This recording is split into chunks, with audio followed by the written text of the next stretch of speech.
becomes ash, nutrient becomes ivy, alright. And hopefully sell that swarm season. I mean, a lot of this... Okay. Would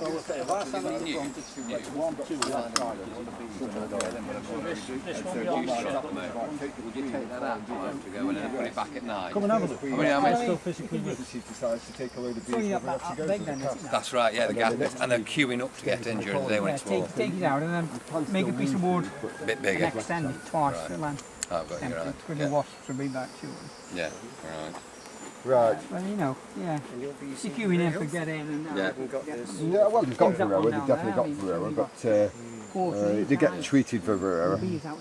Last year there was one hive under that we had John real had it, trouble with. John had it. Yeah, he took it up to He took it out to the way into the countryside, country. So we've had one of the colonies was really overrun with Varroa. Generally, they were And Varroa just spreads disease, so you always get diseased bees, but with Varroa biting each one and living on the bee, it just spreads the disease round. So you take it to a long way away, where nature...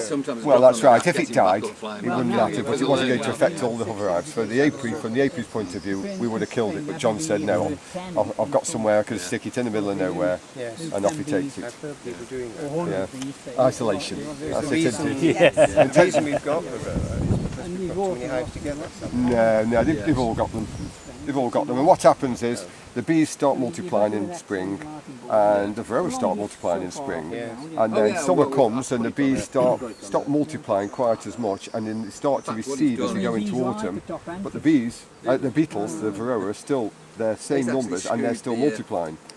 So you end up, as you go into autumn, the number per bee is doubling, tripling and quadrupling, and that's when you get your problem. So as you go into autumn, the number of bees sort of get overloaded, you know, you can get 3 or 4 Varroa on each bee and things like that, and you start...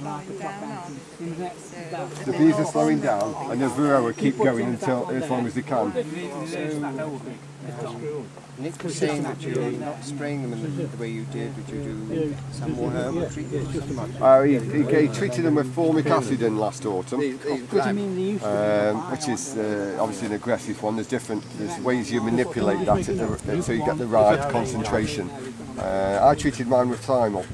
So I think it was a 4-week period I treated mine. I only had one colony last year, main colony. I think it was 1,200 Varroa drops I estimated. So I counted it every week, and I estimated over the 4 weeks it dropped 1,200. So I know the thymol is a good treatment. They've come through winter, they're strong now, and so I will treat just with thymol. Now, some colonies don't sort of react well to, some colonies aren't as good at reacting to thymol, and so formic acid was used here.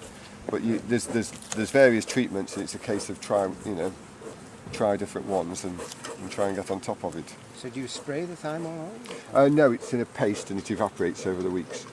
So you leave it in the top of the colony. A very shallow sort of tin, which is on the top. It comes in a foil tin. So is this never down here? On top of the on top. You put on top of the colony, and then it just evaporates. The bees walk all over it and spread it round, and however it does it. Yeah, under the crown board. Right on top. Yeah, just on top of the frames. Right. And how did he manage to count? Well, you just count one and then multiply. Well, you just take a count over a given time and then multiply that. See them? Oh yeah. Oh yeah. Yeah, so you get used to spotting them, and you can also look at a board. You can split it into 4 and split it into 4 again. Oh, look, there's 20 there. You know, there must be. What was that? 16, 2 16s.